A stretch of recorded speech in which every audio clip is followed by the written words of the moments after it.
అధ్యాయం యవనస్తుల కొరకై యాకోబు పత్రిక మొదటి అధ్యాయము 5 నుంచి 8 వచనాలు మనము కలిసి చదువుకుంటాం. యాకోబు పత్రిక దేని వాక్యముల నుంచి యాకోబు పత్రిక మొదటి అధ్యాయము 5 నుంచి 8 వచనాలు మనము చదువుకుంటాం. అందరం కలిసి పేజ్ నంబర్ 210 కొత్త నిబంధనలో పేజ్ నంబర్ 210 యాకోబు పత్రిక మొదటి అధ్యాయము 5 నుంచి 8 వచనాలు అందరం కలిసి చదవండి. మీలో ఎవరికైనా జ్ఞానము కొద్దుగా అతడు దేవుని అడగవలను, అప్పుడు అది అతనికి అనుగ్రహింపబడును. ఆయన ఎవరిని గద్దెంపక అందరికీ ధారాళముగా దయచేయవాడు. అయితే అతడు ఏమాత్రము సందేహింపక విశ్వాసముతో అడుగవలను. సందేహించేవాడు గాలి చేత రేపబడి ఎగిరిపడి సముద్ర తరంగమును పోలి ఉండును. అట్టి మనుషుడు దిమనస్కుడై తన సమస్త మార్గములందు అస్థిరుడు గనుక ప్రభువులో తనకేమైనా దొరికినని తలంచుకొనరాదు. కనుక ఈ సాయంకాలం ఈ చిన్న మాటే, మీరు ఎవరికైనా జ్ఞానము కొద్దిగా ఉంటే అతడు దేవుణ్ణి అడగాలి, అప్పుడు వారికి అనుగ్రహిస్తాడు. ఎవరిని గద్దించకుండా అందరికి కూడా ధారాళముగా దయచేయవాడు అని మనం చదువుకున్నాం. మన దేవుడు మనకు జ్ఞానాన్ని దయచేసేవాడు. కనుక అలా బైబిల్లో ఒక వ్యక్తి మరి దేవుని యొద్ద ప్రార్థన చేసి దేవుని జ్ఞానాన్ని పొందిన ఒక వ్యక్తి జీవితాన్ని ఈ సాయంకాలం మనం చూడబోతున్నాం. మొదటి రాజుల గ్రంథం 3వ అధ్యాయం చూడండి. దేవుని యొద్దకు వచ్చి దేవుని యొద్ద జ్ఞానాన్ని పొందుకున్న వ్యక్తి యొక్క జీవితం మనం చూద్దాం. మొదటి రాజులు 3వ అధ్యాయం మనం గమనించామంటే 4వ వచనం నుండి మనం గమనించామంటే 13వ వచనం వరకు మార్చి చదువుకుంటాం. మొదటి రాజుల గ్రంథము 3వ అధ్యాయము మనం గమనించామంటే 4 నుంచి 13 వచనాలు మనం చదువుకుంటాం. మొదటి రాజుల గ్రంథం 3వ అధ్యాయం 4 నుంచి 13 వచనాలు మార్చి గిబియోను ముఖ్యమైన ఉన్న స్థలమై ఉండేను గనుక బలు అర్పించుటకై రాజు అక్కడికి పోయి ఆ బలిపేట మీద 1000 దహన బలులను అర్పించెను.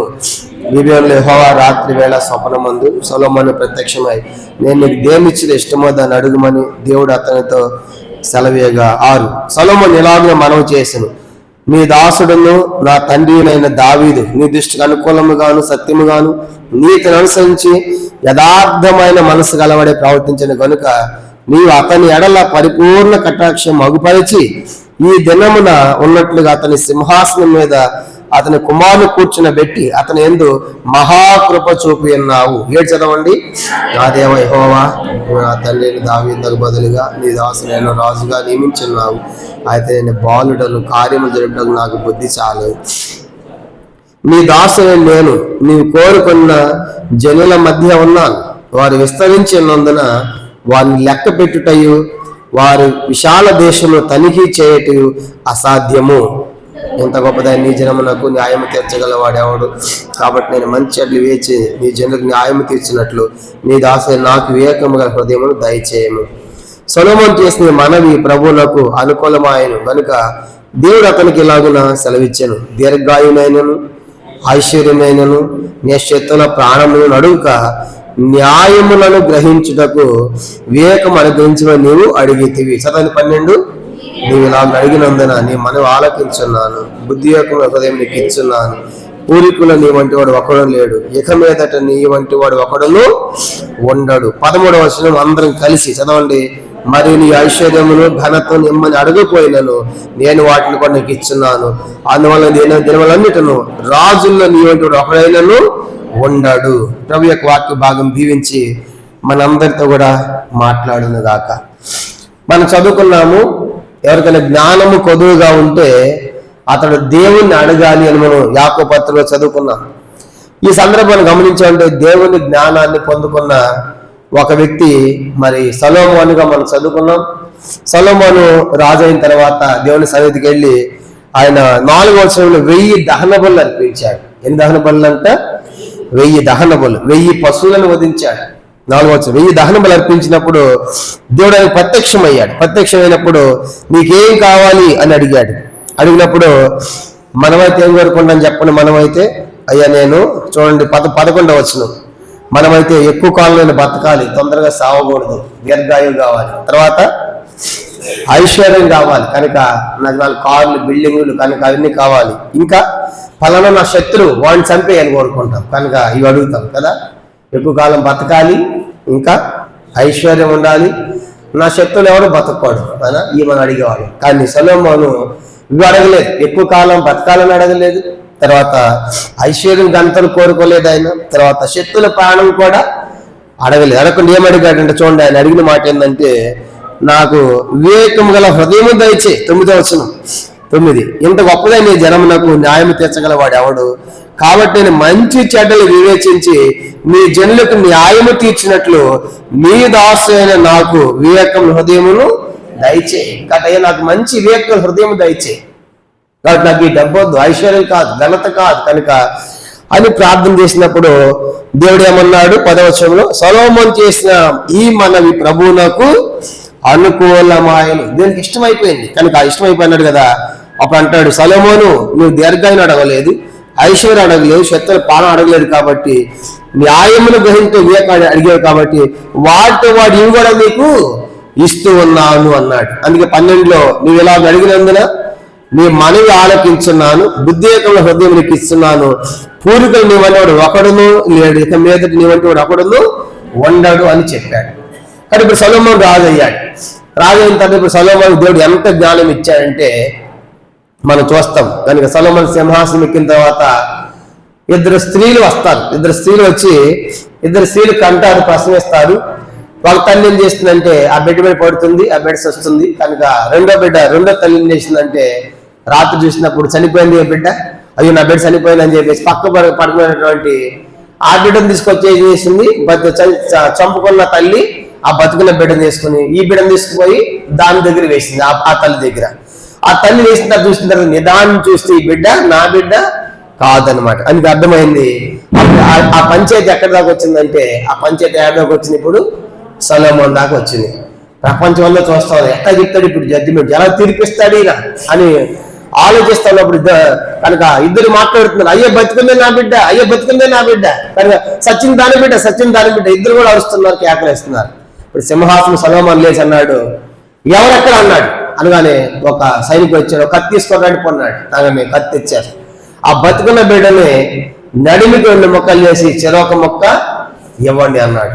అప్పుడు ఏ బిడ్డ అయితే బిడ్డను చంపుకుందో మీద పడి ఆ తల్లి ఏమంటుంది, అయ్యా 2 ముక్కలు చేయి, 2 ముక్కలు చేయి, దానికి 1 ముక్క నాదొక ముక్క, నా సచిన్ కాదు దాని బిడ్డ ఇప్పుడు సావాలి అని ఆమంటా ఉంటే ఇంకో పక్కన ఇంకో బిడ్డ ఉంది, నిజంగా కన్నది, రాయబడిన బైబిల్లో పేగులు తరుక్కొని పోయినాయి. కనుక ఎప్పుడైతే ఆ మాట ఉందో, అయ్యో నా బిడ్డకి 2 ముక్కలు చేస్తారు, వద్దే వద్దే వద్దు కనుక దానికి ఇచ్చి ఎక్కడ నా బిడ్డ క్షేమంగా ఉంటే చాలే అని ఆ రెండో తల్లి కేకలేసింది. అప్పుడు అన్నాడు, ఆ బిడ్డ చంపేసి దాపి ఆ బిడ్డ దీనికే ఇచ్చాను అన్నాడు. అప్పుడు అడిగారు, ఎట్ట గ్రహించావు, ఎట్టొచ్చింది తెలియదు నీకంటే. కనుక దేవుడు అలాంటి జ్ఞానాన్ని దేవుడు సొలొమోనుకి ఇచ్చాడు. కనుక ఎంత గొప్ప జ్ఞానం. అందుకే సొలొమోను పొందిన జ్ఞానము సామాన్యమైన జ్ఞానం కాదని 1 రాజుల గ్రంథము 4వ అధ్యాయం చూడండి. ఆయన ఎన్ని సామెతలు రాశాడంట. 1 రాజుల గ్రంథం, ఆయన అలాంటి జ్ఞానాన్ని దేవుని యొద్ద పొందుకున్నాడు. 29 చదువుదాం. మొదటి రాజుల గ్రంథం 4వ అధ్యాయము 29 చదువుదాం. 1 రాజు 4:29, దేవుడు జ్ఞానమును బుద్ధిని వర్ణింప శక్యం కానీ వివేచన గల మన సొలొమోనుకు దయచేసింది. కానీ దేవుడు అలాంటి జ్ఞానాన్ని సొలొమోనుకు దయచేశాడు. ఆ తర్వాత సొలొమోను ఏం చేశాడంట చూడండి, ఏం రాశాడు ఆయన మనం గమనించండి. 32వ వచనం 32, అతడు 3000 సామెతలు చెప్పాను, తర్వాత 1005 కీర్తనలు రచించెను. దేవుని జ్ఞానాన్ని పొందుకున్న ఆ సొలొమోను ఎన్ని సామెతలు రాశాడంట చెప్పండి. ఎన్ని సామెతలు రాశాడు? 3000 సామెతలు రాశాడు. కనుక సామాన్యుడిగా సొలొమోను దైవ జ్ఞానాన్ని పొంది 3000 సామెతలు రాశాడంటే ఎంత మహాజ్ఞాని. కనుక మనకి సామెతల గ్రంథం ఉంది కదా బైబిల్లో. సామెతల గ్రంథంలో మొత్తం కూడా మనకు 850 సామెతలు ఉన్నాయి. చెప్పండి, సామెతల గ్రంథం మొత్తం ఎన్ని సామెతలు ఉన్నాయి? 850 ఉన్నాయి. ఇక 2150 సామెతలు లేవు. అంటే మొత్తం రాసింది ఎన్ని అయినా 850 కాదు. ఎన్ని రాశాడు? మొత్తము 3000 రాశాడు. మరి 3000 రాస్తే మనకు బైబిల్ ఎన్ని ఉన్నాయి సామెతల గ్రంథములు అంటే 850 సామెతలు ఉన్నాయి. మిగతా 2150 సామెతలు లేవు. అంటే దేవుడు మనకి ఏమి అవసరమో అవి లిఖింపజేశాడు, రాయించి పెట్టాడు. కనుక అవి చాలు, మనకి అంతవరకు చాలని దేవుడు మనకు కావలసిన వాటిని రాసిపెట్టాడు. అలాంటి దైవ జ్ఞానాన్ని పొంది 3000 సామెతలు రాసిన వాడుగా సొలొమోను మనకు కనబడతాడు. తర్వాత కీర్తనలు ఏం రాశాడు? కీర్తనలు చూడండి, 1005 కీర్తనలు, 1005 కీర్తనలు అంట. ఇంకా ఎన్ని కీర్తనలు రాశాడు? 1005 కీర్తనలు రాశాడు. మొత్తం మన కీర్తన గ్రంథంలో ఎన్ని కీర్తనలు ఉన్నాయి? కీర్తన గ్రంథంలో ఎన్ని కీర్తనలు ఉన్నాయి? 150 కీర్తనలు ఉన్నాయి. ఎన్ని కీర్తనలు? దాంట్లో సొలొమోను రాసిన 2. సొలొమోను కీర్తనలు ఏంటంటే మిగతావన్నీ వేరే వాళ్ళు రాశాడు. 71 కీర్తన 71 కీర్తనలు దావీదు రాస్తాడు, 12 కీర్తనలు ఆసాపు రాస్తాడు, కోరాకు మరి 11 కీర్తనలు రాస్తాడు. కానీ సొలొమోను కీర్తనలో కీర్తన గ్రంథంలో ఎన్ని కీర్తనలు ఉన్నాయి? మనకి 2 కనపడతాయి. చూడండి, 72వ కీర్తన అనుకుంటాను. కీర్తన 72 పైన ఉంటుంది, సొలొమోను కీర్తన అని ఉంటుంది. సొలొమోను కీర్తన మనకు 2 కనపడతాయి. అటు 72వ కీర్తన పైన చూడండి, శీర్షికలో సొలొమోను కీర్తన ఇది ఒకటి రాశాడు 72. మరొక కీర్తన మనకు 127వ కీర్తన 127 కూడా యాత్రా కీర్తన సొలొమోనుది. అది మనకు సొలొమోను కీర్తనలు ఎన్నో మనకు బైబిల్లో 2 ఉన్నాయి. 172వ కీర్తన ఒకటి, 127వ కీర్తన ఒకటి. అసలు ఇది మొత్తం ఆయన రాసిన కీర్తనలు అన్ని 1005 అన్నమాట. 1005 అంటే ఇక 2 తొక్క మిగతా కీర్తనలన్నీ కూడా మనకు లిఖించబడలేదు. కానీ పరిశుద్ధాత్మ దేవుడు మనకు ఏమి కావాలో అవే సొలొమోను రాసిన మనకు దేవుడు అనుగ్రహించాడు. కానీ ఈ సాయంకాలము యవన కాలములో మనం తీసుకోవాల్సిన మొదటి హెచ్చరిక ఏంటంటే మన దేవుడు జ్ఞానాన్ని దయచేసేవాడు. కనుక సొలొమోనుకి ఏమి ఇచ్చాడు చెప్పండి? ఇప్పుడు జ్ఞానం ఇచ్చాడు. ఆ జ్ఞానముతో చక్కని తీర్పు తీరుస్తున్నాడు. కనుక ఏది న్యాయమో అది జరిగిస్తున్నాడు. తర్వాత ఆ జ్ఞానంతో కీర్తనలు రాస్తున్నాడు, సామెతలు రాస్తున్నాడు. గమనించామంటే కాబట్టి సొలొమోను జ్ఞానంతో ఎవరు సరితూగరు. అలాంటి దైవ జ్ఞానాన్ని సొలొమోను పొందాడు. కాబట్టి రాత్రి యవనస్తులు ఏం చేయాలంటే, యవనస్తులు మనం కూడా ప్రభా నాకు కూడా జ్ఞానమును దయచే. ఎందుకంటే నువ్వు ఎవరిని గద్దెందుకు అందరికి ధారాళముగా దయచేస్తని చెప్పావు కాబట్టి ప్రభా ఆ జ్ఞానము నాకు కూడా దయచేయని మనం అడిగితే మన దేవుడు మనకు జ్ఞానాన్ని ఇచ్చేవాడుగా ఉంటాడు. కాబట్టి అందుకే సామెతల గ్రంథము 2వ అధ్యాయం చూడండి. సామెతలు 2వ అధ్యాయంలో యెహోవాయే జ్ఞానం ఇచ్చేవాడు. సామెతల గ్రంథము 2వ అధ్యాయం మనం గమనించామంటే 6వ వచనం, సామెతలు 2:6 యెహోవాయే జ్ఞానం ఇచ్చేవాడు, తెలివి ఏచి ఆయన నోట నుండి వచ్చును. కాబట్టి మన జ్ఞానము లేకపోతే మనం దేవుని యొద్ద జ్ఞానాన్ని పొందుకోవాలి. కాబట్టి దేవుడు ఎవరికి ఇస్తారు జ్ఞానాన్ని అంటే ఎవరైతే ఆయన అడుగుతారో, విశ్వాసంతో అడుగుతారో. యాకోబు చదువుకున్నాం కదా, మేలు ఎవరికైనా జ్ఞానము కొదువుగా ఉన్న దేవుణ్ణి అడగవలను. కాబట్టి సొలొమోను అడిగాడు. అడిగినప్పుడు అలాంటి జ్ఞానాన్ని దేవుడు సొలొమోనుకి ఇచ్చాడు. కాబట్టి సొలొమోను గురించి 5 సంగతులు మీకు జ్ఞాపకం చేస్తాను. మొదటిది ఏంటంటే సొలొమోను దైవ జ్ఞానాన్ని పొందినవాడు. మొదటిది ఏంటంటే చెప్పండి, దైవ జ్ఞానాన్ని పొంది చక్కని తీర్పు తీస్తున్నాడు. తర్వాత గమనించాలంటే కీర్తనలు రాశాడు. కనుక దాదాపుగా 3000 సామెతలు రాశాడు, 1005 కీర్తనలు రాశాడు. అలాగా మనం గమనించాలంటే ఇంకా అతడు వృక్షాల గురించి కూడా రాస్తాడు. వృక్ష శాస్త్రం కూడా ఆమె బాగా తెలుసు. అలాగే అద్భుతమైన జ్ఞానాన్ని సొలొమోను పొందుకున్నట్టుగా మనం చూస్తాం. ఇది మొదటి విషయం. సొలొమోను జీవితంలో గొప్ప దైవ జ్ఞాని, దేవుని జ్ఞానాన్ని పొందినవాడుగా సొలొమోను మనకు కనబడతాడు. ఇది మొదటి విషయం. అంటే మనం కూడా దేవుని యొద్ద ఇంకా సొలొమోనుకు రాసినవన్నీ కూడా మన బైబిల్లో రాయబడలా, ఆయన కీర్తనలు కానీ సామెతలు కానీ. మరి ఎందుకంటే బైబిల్లో అవన్నీ రాస్తే భూలోకము కూడా సరిపోదంట. యోహాను అంటాడు కదా, దేవుడు చేసిన కార్యాలన్నీ రాస్తే భూలోకమైనా సరిపోదు. కాబట్టి మనకి ఏం అవసరమో అవి మాత్రమే దేవుడు రికార్డుగా రాయించి పెట్టాడు. ఇది మొదటి సంగతి. రెండవది సొలొమోను యొక్క జ్ఞానం గురించి చదువుకున్నాం. సొలొమోను యొక్క జ్ఞానం అయిపోయింది. రెండవదిగా సొలొమోను యొక్క ఆస్తి, సొలొమోను యొక్క ధనవంతమైన జీవితం ఆలోచించామనుకోండి. రెండవదిగా సొలొమోను యొక్క మొదటేమో జ్ఞానవంతుడు, రెండోదేమో ఆస్తి. చూడండి సొలొమోను ఆస్తి ఎంత గొప్పవాడంటే, సొలొమోను ఎంత గొప్ప ధనవంతుడు అంటే మొదటి రాజుల గ్రంథము 10వ అధ్యాయం చూడండి. 2వ సంగతి మనం చూద్దాం. 5 సంగతులు మాత్రమే చూద్దాం.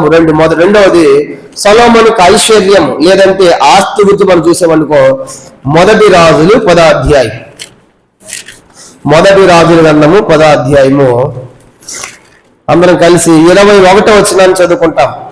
మొదటి రాజుల గ్రంథం, మొదటి రాజులు 10వ అధ్యాయం 21 అందరం కలిసి చదువుతాం. చదవండి. మరియు రాజైన సొలొమోను పాన పాత్రలు బంగారపు అయి ఉండెను.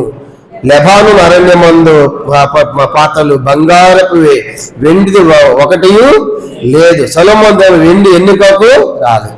కనుక ఆ మాట అందరూ చదవండి. మొదటి భాగం. మరి రాజైన సొలొమోను పాన పాత్రలు బంగారపు అయి ఉండెను. కనుక సొలొమోను ఎంత గొప్ప ధనవంతులంటే, పానం అంటే ఏంటి? పానె పియ్యి అంటాం కదా. పానం అంటే ఏంటి? నీళ్లు. సొలొమోను దేంతో నీళ్ళు తాగుతాడంట? ఏ పాత్రలంట? బంగారు పాత్రలు. ఎవరున్నారు బంగారపు గిన్నెలో నీళ్ళు తాగలు చేయొద్దండి ఎవరన్నా? ఎవరు లేరా? పాపంత పేదవాళ్ళే. కానీ సొలొమోను నీళ్ళు తాగే తగ్గిందంట, బంగారపు గిన్నెలో నీళ్ళు తాగుతాడంట. వామ్మో! కనుక తాగే గిన్నె బంగారం. ఎంత ధనవంతులు ఆలోచించండి. కనుక ఆయన నీళ్లు తాగే గిన్నె, పాన పాత్రలు అంటే బంగారపు గిన్నెల్లో నీళ్ళు పోసుకుని తాగుతున్నాడు. అన్ని కట్టించే దేవాలయము బంగారమే, డోర్లు బంగారమే, కిటికీలు బంగారమే. కనుక మందిరం అంతా బంగారమే. అసలు వెండి అనేది ఎన్నికకు అంటే అర్థం ఏంటి? వెండి కనపడి నీరు పట్టుకోవట్లా, అంత బంగారమే.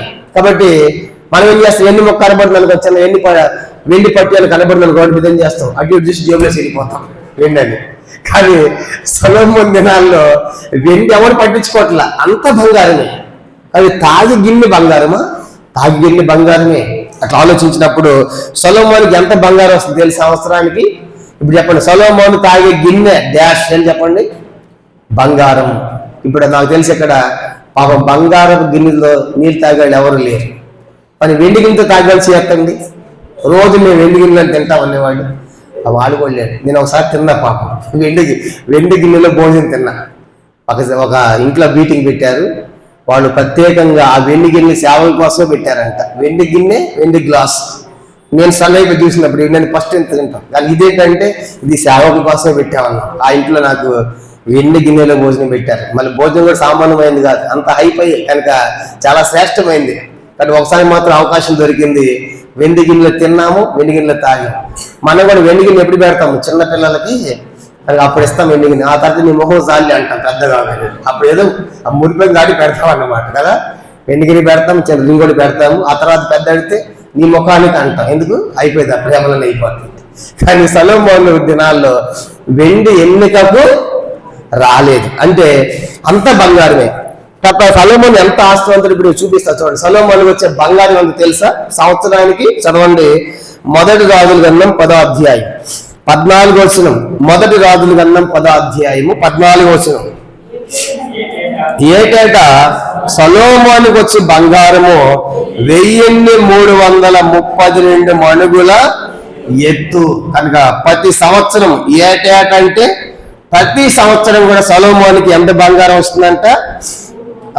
1332 మణుగుల ఎత్తు అనమాట. కానీ మణుగులు అంటే మనకు అర్థం కాదులే, కానీ దీని అంతా కిలోలో చెప్తా. కిలోలో 1332 మణుగులు ఎత్తు అంటే కిలోలకి దీన్ని ట్రాన్స్ఫర్ చేసుకుంటే మనం కిలోలో చెప్పాలంటే సంవత్సరానికి 18,165 కేజీల బంగారం. చెప్పండి, ఒక సంవత్సరానికి ఎంత వస్తుందంట? 1800 కాదు, 18,000 కిలోల 125.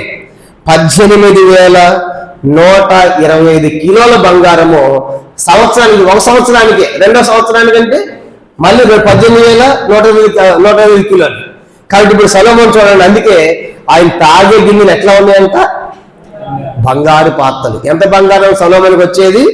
సంవత్సరానికి 18,125 కిలోల బంగారం వస్తుంది సొలొమోనుకి. కానీ ఎవరికైనా కిలో ఉందా బంగారం? ఇప్పుడు చేయత్తర్లే, పెళ్ళినప్పుడు మాత్రం జింక్ వంటి అప్పుడు చూపిస్తారు. కనుక మన కథంతో చేతి మన రాత్రి దొంగ వస్తుంది. ఆయన కిలో ఎవరి దగ్గర ఉండదు నాకు తెలిసి కదా. కిలో ఎంత తెలుసు? సుమారుగా కిలో 50 లక్షల పైనే ప్రస్తుతం మనం చూస్తే. కిలో బంగారం అంటే 55 లక్షల పైనే ఉంది ఒక కిలో బంగారం ఇవ్వమంటే. ఇప్పుడు 1 కిలో 55 లక్షలు అంటే ఇప్పుడు ఎన్ని కిలోలు సొలొమోనుకి వస్తుంది సంవత్సరానికి? 18,125 కిలోలు. కనుక అది క్యాలిక్యులేట్ చేస్తే క్యాలిక్యులేటర్ కూడా మనకు చూపించదు, దానికి కూడా లెక్క రాదన్నమాట. అంటే అన్ని వేల కిలోల బంగారం వస్తుంది. సొలొమోను ఎంతకాలం బతికాడు? సంవత్సరం ఎంతకాలం రాజ్యం వెళ్ళాడు? 40 సంవత్సరాలు. ఎన్ని సంవత్సరాలు చెప్పండి? సంవత్సరానికి ఒక్క సంవత్సరానికి ఎంత? 18,125 కిలోలు అంటే 40 సంవత్సరాలకి 40 × 18,125 కిలోలు కట్టండి. కొడితే క్యాలిక్యులేటర్ కూడా ఆన్సర్ రాదు దాంట్లో కూడా. కనుక నీ ముఖానికి రాదులే, నీకు అర్థం కాదులే అంటే క్యాలిక్యులేటర్ దాంట్లో కూడా చూపించదు అనమాట. అంటే ఇప్పుడు సొలొమోను ఎంత ధనవంతుడండి? ఒక్క సంవత్సరానికి 18,125 కిలోల బంగారం ఆయన తెస్తున్నారు, వస్తుంది. అలాగా 40 సంవత్సరాలు వచ్చింది. 40. అందుకే ఆయన కట్టిన మందిరం అంతా కూడా బంగారం బంగారం బంగారం. అంటే వెండిని ఎవరు పట్టించుకోలే. అంటే వెండి అంతా ఊడ్చి చెత్తలో పోసారన్నమాట. వెండిని కనబట్టి ఇది ఎందుకని ఊడ్చి చేసి చెత్తలో పోసారు. కనుక అట్లాంటి కాలము సొలొమోను. ఎంత ఐశ్వర్యవంతుడు సొలొమోను. ఇప్పుడున్న ప్రపంచంలో అత్యధిక ధనవంతుడు అంటే ఎలన్ మస్క్. ఎవరంటే ఇప్పుడు అత్యధిక ధనవంతుడు? Elon Musk. కనుక ఎలన్ మస్క్ ఇప్పుడు ప్రపంచంలో పెద్ద ధనవంతుడు. ఇప్పుడు సొలొమోను ఎలన్ మస్క్ కంటే ఎంత ధనవంతుడు తెలుసా? ఎలన్ మస్క్ లాంటి వాళ్ళు 19 మంది అయితే ఒక సొలొమోను అవుతారంట. అంటే సొలొమోను ఇప్పుడు అప్పుడు ఎలన్ మస్క్ గేట్ అనుకుంటున్నాం కదా మనం. ఎలన్ మస్క్ ఎంత ధనవంతుడు ప్రపంచం అనుకుంటున్నాం కదా. అలాంటి ఎలన్ మస్క్ ఎంతమంది అవ్వాలి? 19 మంది అయితే అప్పుడు ఎవరికి సమానం అవుతారు? సొలొమోనుతో. అంటే ఈ ప్రపంచంలో సొలొమోను ధనవంతుడు ఎవడు కూడా ఏ ఎలన్ మస్క్ పనికిరాడు, ఏ అదాని అంబాని ఎవడు పనికిరాడు. కనుక అంత గొప్ప ధనం ఎలా వచ్చింది?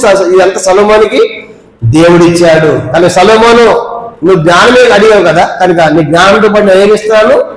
ఐశ్వర్యం కూడా ఇస్తున్నాను. చూసే దేవుడి సలహిస్తాడు. నీకు ముందుగా నీ తర్వాత కానీ ఇలాంటి రాజు ఎవడు ఉండడు, అంత గొప్ప ఘనత నీకు ఇస్తాను. కారణం ఏంటంటే నిజంగా సొలొమోను యొక్క జీవితం మనం చూసినప్పుడు ఎంత వైభవంగా ఉంది. కనుక ఒక్క సంవత్సరానికి 18,125 కిలోల బంగారం అంటే ఒక్క కేజీ బంగారము 55 లక్షలు వేసుకుంటే 55 లక్షలు అంటే ఒక సంవత్సరానికి 18,125 × 50 లక్షలు కొట్టండి. కనుక అది ఒక సంవత్సరానికి వచ్చే లెక్క. అట్లా 40 సంవత్సరాలు కొడితే క్యాలిక్యులేటర్ పని చేయదు. అంటే ప్రపంచం అంతట్లో సొలొమోనుకు సరిపోయిన ధనవంతుడు ఒక్కడు కూడా లేడండి. చూసారా, దేవుడు చేస్తే గొప్ప అలగ చేస్తాడు. అందుకే సొలొమోను కాలాన్ని ఏమన్నారంటే స్వర్ణయుగం అన్నట్టు. నేనంట అంతా బంగారం కట్టే దేవాలయం. కాబట్టి సొలొమోను అలాగున. రెండవదిగా అతడు తాగే పాత్రలే పానపాత్రలు అంటే అతని జీవితం ఎలా ఉందో ఆలోచించండి.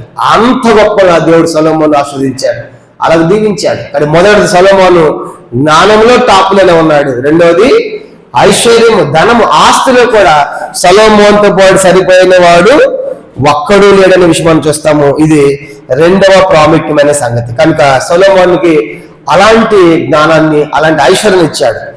మూడో విషయం చూసినప్పుడు సొలొమోను భక్తి విషయం కూడా చాలా టాపే.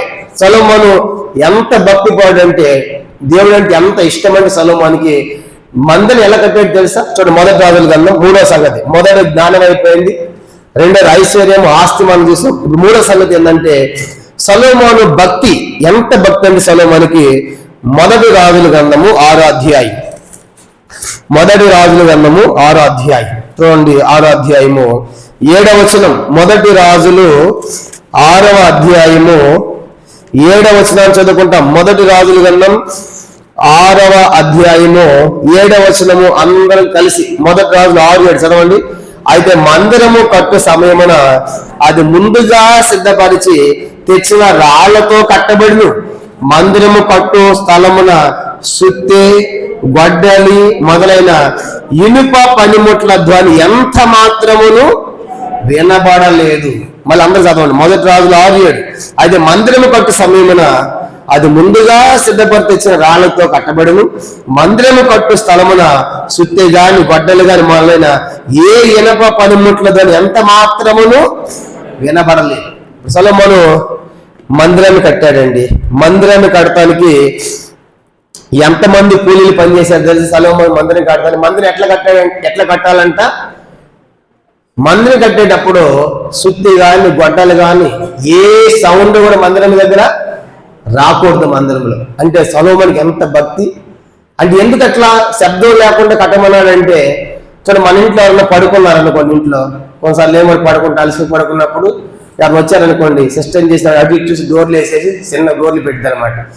ఎవరు ఎంత మాట్లాడుతూ ఉంటే పడుకున్న వాళ్ళు లేస్తారేమో, డిస్టర్బెన్స్ వాళ్ళకి ఉండకూడదు. మన ఇంట్లో కూడా చూడండి, ఎవరు పడుకున్నప్పుడు ఏం చేస్తాము, మెల్లగా పిల్లిలాగా వెళ్ళిపోయి చిన్నగా సౌండ్ వేసి డోర్ వేసి ఆ ప్లేట్ పడకుండా కంచం పడకుండా వచ్చేస్తాం. ఎందుకు పడుకున్న వాళ్ళు ఏం చేయకూడదు, దిష్టి లేకూడదండి. ఎంత సైలెంట్గా ఉంటాం కదా, కాబట్టి ఎంత శ్రద్ధ మనకి, అంటే వాళ్ళు నిద్ర డిస్టర్బ్ అవుతుందేమో అని. మరి సొలొమోను కూడా ఎందుకు ఇప్పుడు మందిరంలో సౌండ్ వద్దని ఉంటాడు చెప్పండి. నేను కట్టే మందిరం ఎవరికి అది, దేవుని మందిరం. దేవుని మందిరంలో ఎట్లా కట్టాలి మందిరాన్ని అంటే మీరు సుత్తె సౌండ్ కానీ గొడ్డల సౌండ్ కానీ ఇక్కడ ఏ సౌండ్ రాకూడదు, ధ్వని అనేది రాకూడదు. అంటే అర్థం ఏంటి, ముందుగానే మలచి తొలిసిన రాళ్ళు తేవాలంట. అంటే ముందుగా ఎక్కడో వాటిని సెట్ చేసుకోవాలి, రాళ్ళన్నీ కూడా కొట్టుకోవాలి, అవన్నీ చెక్కుకోవాలి, ప్రిపేర్ పెట్టుకోవాలి, తెచ్చి ఇప్పుడు ఈ గోడలో పెట్టాలి. ఇప్పుడు చూడండి, టాపీ మేస్త్రి గోడలో రాళ్ళు పెడతా ఉంటాడు. ఇక్కడ దాకా వచ్చిందనుకోండి గోడ, ఇక్కడ దాకా రాగానే రాయి పొడవు కొట్టి ఏం చేస్తాడు టాపీ మేస్త్రి, దాంట్లో పెట్టాలంటే ఏం చేస్తాడు, టక్కుని అక్కడ టక్ టక్ అని కొట్టేసేసి అక్కడే పెడతాడు. ఇప్పుడు సొలొమోను టైంలో ఏం చేయాలి, ఇప్పుడు టక్ టక్ మనం అక్కడ కొట్టకూడదు. ఇప్పుడు ఏం చేయాలి చెప్పండి, వాళ్ళు ఆ రాయిని అంత దూరం బయటకు మోసుకెళ్ళి అక్కడ ఇక్కడ కొలత పెట్టుకుని అక్కడ కట్ చేసుకుని వచ్చి మళ్ళీ ఏం చేయాలి, అలా కట్టేయండి మందిరం. అదన్నమాట, అర్థమైంది, దాని అర్థం అది. కనుక పనిముట్లేదు ఎంత మాత్రము రాకూడదు. కనుక అది పని వాళ్ళందరూ పిలిచాడు, కానీ పిలిచి సౌండ్ వచ్చిందా మీ తలలు వేసిపోతాయి, కాబట్టి జాగ్రత్త. ఎంతమంది పనులు చేసావు, అలాగ మందిరం కట్టాడు. అంటే సొలొమోనుకి ఎంత భక్తి దేవుడు అంటే. కానీ ఈ దినాల్లో మందిరం కట్టమంటే అక్కడ సిగరెట్ తాగేవాడు, బీడి తాగేవాడు, మందు తాగేవాడు, అరిసేవాడు, కేకలు వేసేవాడు, వాళ్ళ సంగతి బయట అయితే మన లోపల వచ్చిన మనము కష్ట బిస్సని. కనుక ఎన్ని కేకలు ఎన్ని సౌండ్లు మందిరాల్లో మనకి. కనుక పిల్లల ద్వారా పెద్దల ద్వారా కనుక ఏమైనా భయం ఉందా మనకి, ఏమైనా భక్తి ఉందా మనకంటే? సొలొమోను ఎంత భక్తో చూడండి, ఆయన సౌండ్లే వద్దన్నాడు. మనమైతే నోరు తెరిచామంటేగా యేసుకు మొత్తం వచ్చేస్తాను ఉంటాయి. కనుక ఇది మందిరం అని కూడా ఉండదు, చేపల మార్కెట్లో తయారు చేస్తాం. అంటే సొలొమోనుకి ఎంత భయం అంటే దేవుడు అంటే.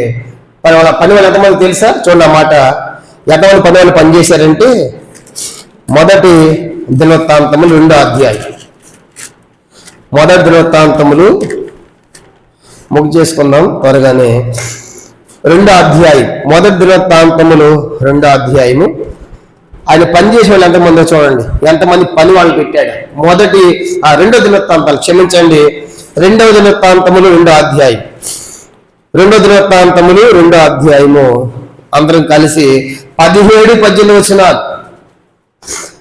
2వ దినవృత్తాంతములు 2వ అధ్యాయము 17-18 వచనాలు చదవండి.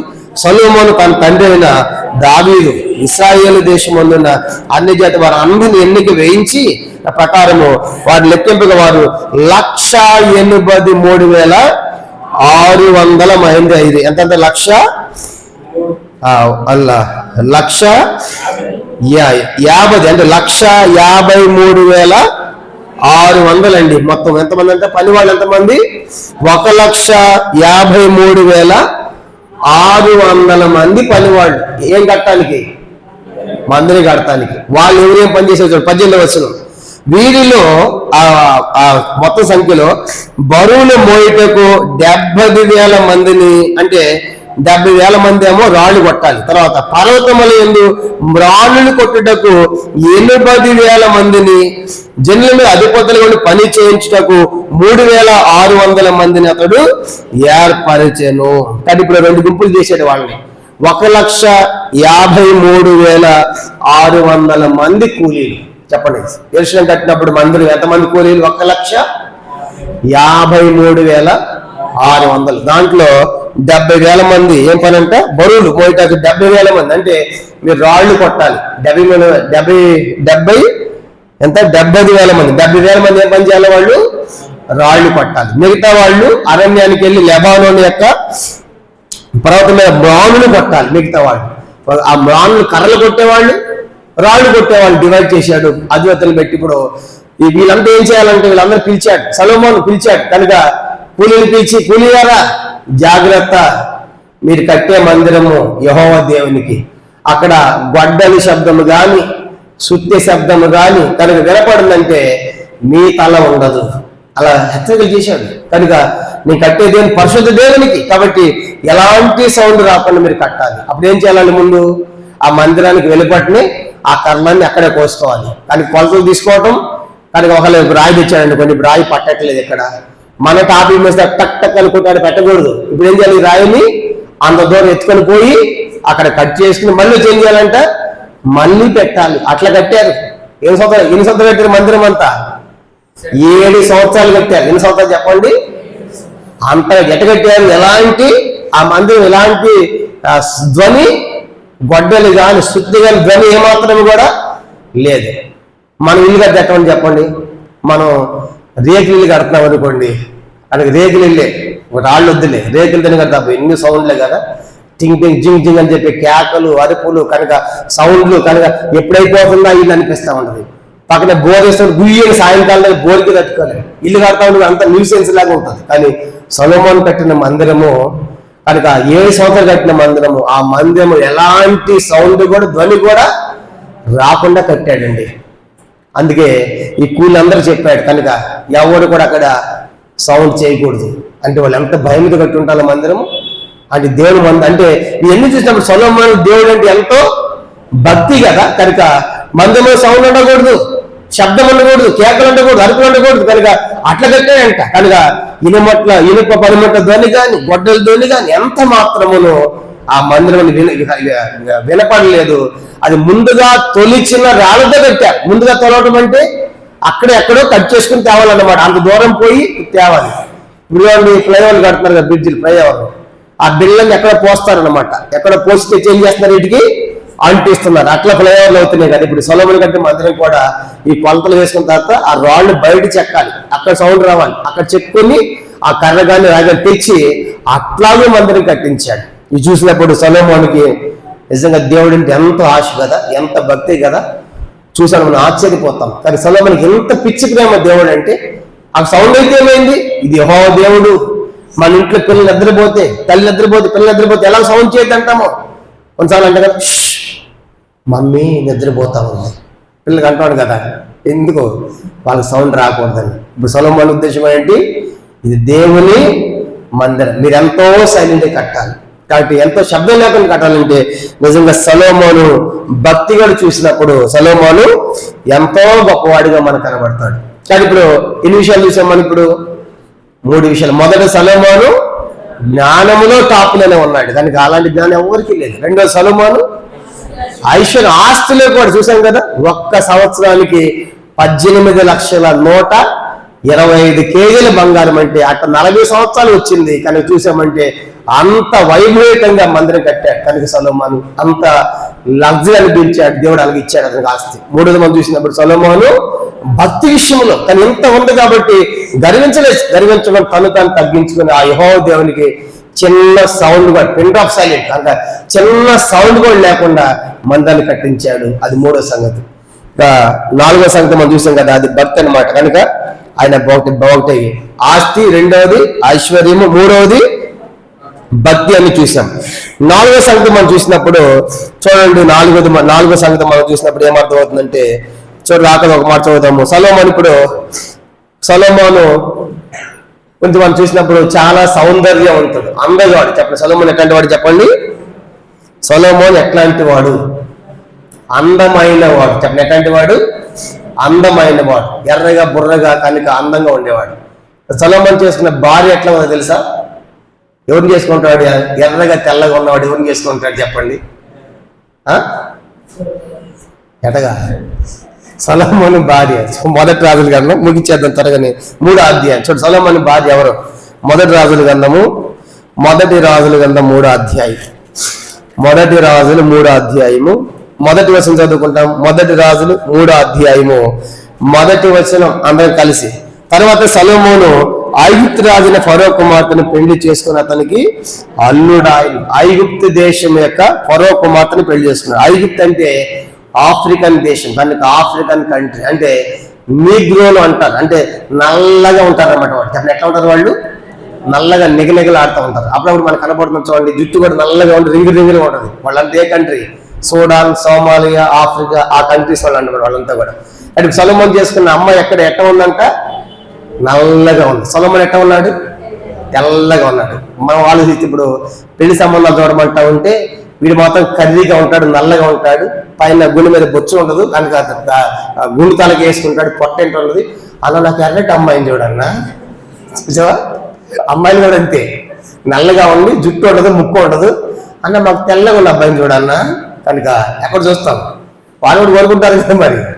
ఇప్పుడు చెప్పండి, సొలొమోన్ ఇంత అందంగా ఉంది, ఏం చేసుకున్నాడంట? నల్లటి అమ్మాయి. అందుకే పరమగీత రాసినప్పుడు ఏమంటే పరమగీతములు చూడండి, సొలొమోను భార్య ఏమంటుందంటే, నేను నల్లని దానైనను సౌందర్య ప్రసంగి గ్రంథం క్షమించండి, పరమగీతములు సో మొదటి అధ్యాయం చదువుదాము.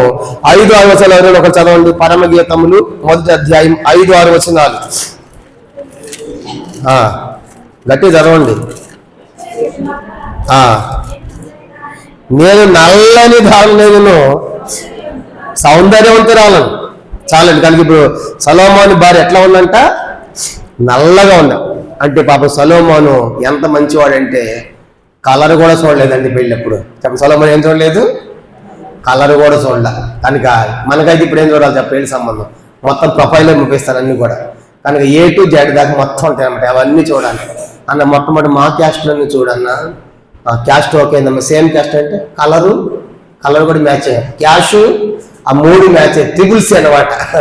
కలరు, క్యాష్ అన్ని సెట్ అయితేనే అప్పుడు ప్రభా నీ చిత్తం ప్రభా అది మనకి కదా. సొలొమోను పాపం ఆయన కలర్ చూడలే, క్యాస్ట్ చూడలే. ఈయనేమో ఇశ్రాయేలుడు, ఆమెమో ఐగుప్తీరాలు, కనుక ఐగుప్తు దేశం.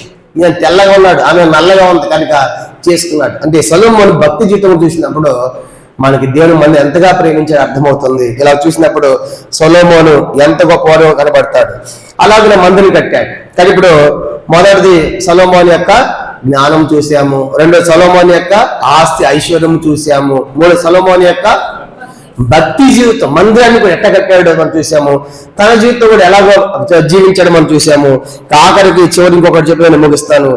ఇలాగో భార్యను సంపాదించుకున్నాడు సొలొమోను. మందులు కట్టే సమయంలో ఆయా దేశాలకు వెళ్ళాడు. ప్రతి దేశానికి వెళ్తాం, ఇన్విటేషన్ ఇవ్వటం సొలొమోను, మేము మందుని కట్టాం, మీరంతా రావాలంటాం. ఆ రాజులు వెళ్ళగానే సొలొమోను పోగానే సొలొమోను ఎంతో ప్రఖ్యాతిగాంచాడు. ఆ ప్రపంచం అంతా పరిచయం అయిపోయింది. ఆయన కాలం స్వర్ణయుగం అమ్మ, ఆయన బంగారం కట్టేది, ఆయన తాగి గిన్నెలు బంగారం అందరూ తెలిసిపోయింది. ఏ దేశానికి పోయినా, ఏ రాజు తీసుకెళ్ళినా ఆ దేశం పోవటము, ఆ యొక్క రాజును కలవటము, ఆ రాజుగారి అమ్మాయి బాగుందనుకోండి ఆమెను తెచ్చేసుకోవటం. కనుక ఇన్విటేషన్ పోయి మన్నేదమ్మని ఆహ్వానిస్తానికి వెళ్ళి అట్లా పెళ్లి కూడా సెటిల్ చేసుకుని వచ్చేవాడు సొలొమోను. ఏ దేశం పోయినా ఆ రాజు కూతురుతో. అట్లా 700 మంది భార్యలు పెళ్లి చేసుకోవాలి. ఎంతమంది అంట? 700 మంది భార్యలు, 300 మంది ఉపపత్తులు, మొత్తం ఎంతమంది? 1000 మంది. కనుక 1000 మందితో కాపురం చేసే సొలొమోను. అందుకే 1000 మంది కూడా చెవులు పిండారు, కనుక తల తిప్పేశారు, కనుక మొత్తం తిప్పేశారు. కనుక సొలొమోను మా దేవుడి గుడి కడితే కట్టవా, మా దేవత కడతావు, అమ్మోను అశ్వద్ అన్ని దేవతల గుడి కట్టించాడు. ఏ చేత్తో సొలొమోను ఆ గుడి కట్టించాడు, అదే చేత్తో ఆ భార్యల ద్వారా ఎన్నెల దేవుని గుడి కూడా కట్టించాడు. దేవునికి అసహ్యం అయిపోయింది.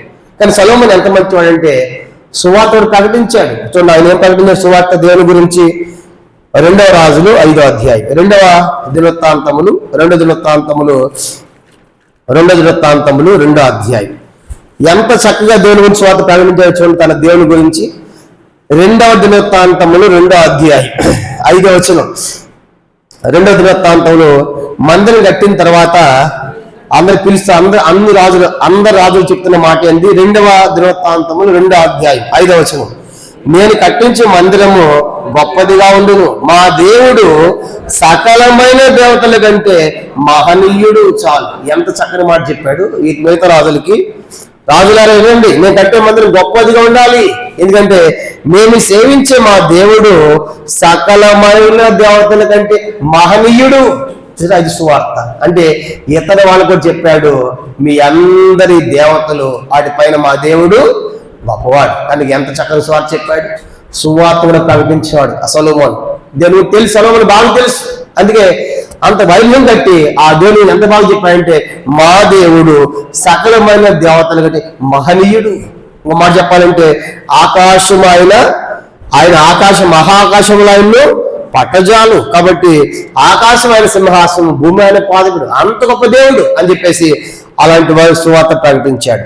కాబట్టి సొలొమోను జీవితం మనం చూసినప్పుడు మిగతా దేశాల వరకు కూడా ఈ సువార్త ప్రకటించాడు. మేము కట్టించే మందిరము చాలా గొప్పదిగా ఉండాలి. ఎందుకింత బంగారంతో కట్టామంటే, మా దేవుడు సకలమైన దేవతల కంటే మహనీయుడు, ఈయన సామాన్యుడు కాదు, అది మీరు కూడా నమ్ముకోండి అని అనేకులకి సువార్త ప్రకటించిన వాడు. అలాంటి వాడు చివరికి భార్యల చేతుల్లో పడి ఏమైపోయాడు? సొలొమోను చివరికి తప్పిపోయిన వాడుగా, చెడిపోయిన వాడుగా మనకు కనబడతాడు. కాబట్టి అలాగున 1000 మంది భార్యలు కలిసి సొలొమోను యొక్క హృదయాన్ని తిప్పివేసి కనుక ఆయన్ని పాడు చేశారు. అందుకే సొలొమోను చివరికి ప్రసంగ గ్రంథం రాస్తాడు కదా, వ్యర్థము సమస్తము వ్యర్థం. కానీ నేను ఆశించిన దాన్ని ఏది నేను అనుభవించుకున్నాను, అన్ని అనుభవించాను, నాకు అర్థమైందంటే ఈ లోకంలో అన్ని వ్యర్థమే. పైన మీరు ఒక్కటే చేయండి. ఏం చేయమని చెప్పాడు? ప్రసంగ గ్రంథము చదువుకున్నాం. అన్ని వ్యర్థం అని చెప్పి చివరికి ఫలితార్థం ఏంటంటే, ఫైనల్ గా చెప్పిన మాట ఏంటంటే, దేవుని అన్ని భయభక్తి కలిగి ఉండి అది ఒక్కటి చాలు అంటాడు. ఫైనల్ చివరిగా ప్రసంగి గ్రంథం 1వ అధ్యాయం 2వ వచనం చూడండి. ప్రసంగి 1వ అధ్యాయం 2వ వచనం, వ్యర్థమని ప్రసంగి చెప్పుచున్నాడు, వ్యర్థము సమస్తము వ్యర్థమే. మరి ఫైనల్ గా ఏం చేయాలి చివరికి అని చెప్పింది చివరిగా 12వ అధ్యాయం ప్రసంగి గ్రంథము 12వ అధ్యాయం 13వ వచనం. ప్రసంగి 12:13, ఇది అంత విన్న తరువాత తేలిన ఫలితార్థం ఇదే, దేవుని భయభక్తులు కలిగి ఉండి ఆయన కట్టడ అనుసరించి నడుచుండవన్ను మానవ కోటికి ఇది విధి. చివరి చెప్పాడు కనుక ఇవన్నీ వ్యర్థం లోకములు మీరేం కలిగి చివరికి భయభక్తులతో ఉండండి అనే స్టేట్మెంట్ ఏంటంటే, అన్ని వ్యర్థమే, అన్ని అనుభవించాడు సొలొమోను. చివరికి అంటాడు కదా, ఆ దేవుని అన్న మీరు భయభక్తులు కలిగి ఉండేది చాలా మంచిది అంటాడు చివరిగా. కాబట్టి ఈ సాయంకాలం మనం కూడా సొలొమోను ఎంతగా దేవుని ప్రేమించిన వాడు. అందుకే సొలొమోనుకి దేవుడు మంచి జ్ఞానాన్ని ఇచ్చాడు, చక్కని ఐశ్వర్యాన్ని కూడా ఇచ్చాడు. అలా కాదు, మంచి భక్తి జీవితం సొలొమోను కలిగి ఉన్నాడు. వ్యక్తిగతంగా కూడా ఎంత చక్కగా ఆయన దేవుళ్ళు ఉన్నాడు మనం చూస్తూ వచ్చాము. అలాగున దేవుని గురించి కూడా ఎంత గొప్పగానే ప్రకటించిన వాడు. చివరికి అదే సొలొమోను ఆ భార్యల ద్వారా తిప్పివేయబడి దేవునికి దూరం అయిపోయినట్లుగా మనం చూస్తాం. అందుకే సొలొమోను గురించి ఒక మాట మనం రాయబడి చదువుతూ మనం ముగిద్దాం. నెహెమ్యా గ్రంథం 9వ అధ్యాయం, నెహెమ్యా గ్రంథం చివరిగా 9వ అధ్యాయము ఆ మాట చదివి ప్రార్థన చేసుకుంటాం. సొలొమోను గురించి ఏమని రాయబడిందంటే, నెహెమ్యా గ్రంథం 13వ అధ్యాయము 26వ వచనం. నెహెమ్యా గ్రంథం 13వ అధ్యాయము 26వ వచనం. నెహెమ్యా గ్రంథం 13:26 అందరం కలిసి, ఇట్టి కార్యములు జరిగించి ఇశ్రాయేలు సొలొమోను పాపము చేయలేదా? అనేక జనములను అతని వంటి రాజు లేకపోయినను అతడు తన దేవుని చేత ప్రేమింపబడినవాడై ఇశ్రాయేలు అందరి మీద రాజుగా నియమింపబడినను అన్ని స్త్రీలు అతని చేత సహా పాపము చేయించలేదా? కాబట్టి అన్ని స్త్రీలు, కానీ భార్యలు ఆయా దేశం వచ్చి వాళ్ళు పాపం చేశారు. అలాగే సొలొమోను చివరికి పాపము చేసిన వాడిగా దేవునికి దూరం అయిపోయినవాడు చూస్తాము. చివరికి సొలొమోను దేవుడు అన్నాడు, సొలొమోను బట్టి దేవుడు ఇశ్రాయేలు రాజ్యంగా 2గా విడిపోవడానికి కూడా సొలొమోనే కారకుడు అవుతాడు. కనుక ప్రధాన కారకుడు సొలొమోనే అవుతాడు. సొలొమోను ఇలా చేశాడు కాబట్టి రాజ్యం నీ చేతిలో ఇవ్వను, కనుక కొద్దిగా ఇస్తాను, దావీదుని బట్టి మిగతా విడగొడతాను దేవుడు చెప్పాడు. అలాగున సొలొమోను చివరి కాలంలో తప్పిపోయిన వాడిగా మనం చూస్తాం. కానీ నిజంగా సొలొమోను ఎంత భక్తిగా జీవించినాడు, ఎంత జ్ఞానములు ఎంత టాప్కి వెళ్ళిపోయాడు, ఆస్తులు ఎంత టాప్కి వెళ్ళిపోయాడు, భక్తులు ఎంత టాప్కి వెళ్ళిపోయాడు, స్వార్థ ప్రకటించడంలో ఎంత టాప్కి వెళ్ళిపోయాడు. అలాంటి వాడిని ఒక్క నిమిషంలో సాధన పట్టేసింది. కనుక స్త్రీల దగ్గర, భార్యల దగ్గర తప్పిపోయాడు, కనుక చెడిపోయాడు, పాపం చేసిన వాడుగా సొలొమోను మనకి కనపడతాడు. కాబట్టి ఇవన్నీ కూడా సొలొమోను గురించి మనకిచ్చే హెచ్చరికలు. యేసు కూడా సొలొమోను గురించి ఏమన్నాడు తెలుసా? వాళ్ళ జీవితం అంతా గడ్డిపో అన్నాడు. మత్తయి సువార్త చివరిగా, మత్తయి సువార్త అంత వైభవం కలిగిన సొలొమోను, యేసు ప్రభువు చెప్పిన మాట సొలొమోను గురించి మత్తయి సువార్త అది గుర్తుకొస్తున్న మాట చదువుదాము. చివరికి ఏమనంటే, గడ్డి పువ్వు లాంటి వాడు, అతని యొక్క వైభవం కూడా గడ్డి పువ్వు అన్నాడు. మత్తయి సువార్త 6వ అధ్యాయం చూడండి, ఆ మాట 6వ అధ్యాయము 29వ వచనం. మత్తయి సువార్త 6వ అధ్యాయము 29. 28 కూడా, వస్త్రములను గురించి మీరు చింతింపనేలా, అడవి పూలు ఎలా వెదుగుచున్నావో ఆలోచించండి, అవి కష్టపడి వాడకం. 29 చదవండి. ఆయనను తన సమస్త వైభవముతో కూడిన సొలొమోను సైతము వీటిలో ఒకదాని వల్ల నేను అలంకరింపబడలేడు. సొలొమోను కూడా గడ్డి పూలు లాంటి వాడే. కాబట్టి ఎంత వైభవం, సమస్త వైభవం పొందాడు, వైభవం కాంచిన వాడే, కానీ చివరికి గడ్డి పూలాగా అతను చెప్తాం. మనం కూడా అంతే. ఎంత ఐశ్వర్యం ఉన్నా, ఎంత డబ్బు ఉన్నా, ఎంత ఆరోగ్యం ఉన్నా, ఒకరోజు మన జీవితం ఎట్లాంటిదంట, గడ్డి పువ్వు లాంటిది. అందుకే నేడు రేపు రేపు పొయ్యిలో వేయబడు అడవి గడ్డిని దేవుడు ఎలాగ అలంకరించేలా అల్ప విశ్వాసం మరి నిత్యముగా మీకు వస్త్రం ధరింపజేయను కదా. దేవుడు సొలొమోను గురించి అతని వైభవమంతా కూడా గడ్డి పువ్వుతో పోల్చాడు. కానీ మన జీవితం కూడా అదే గుర్తెరిగి మన దేవుని మనం తగ్గించుకొని ఆయనకు అప్పగించుకుంటాం. కాబట్టి ఆయన మాట విని ఆయన మనం సేవించదము గాక. ప్రభు యొక్క వాక్యాన్ని దీవించను గాక. ప్రార్థన చేసుకుంటాం. మోకరించండి, ప్రార్థన చేసుకుంటాం. మౌలికలుగా ప్రేమించిన మా ప్రియమైన పరలోకపు తండ్రి, పరిశుద్ధ దేవ, మీ స్తోత్రాలు.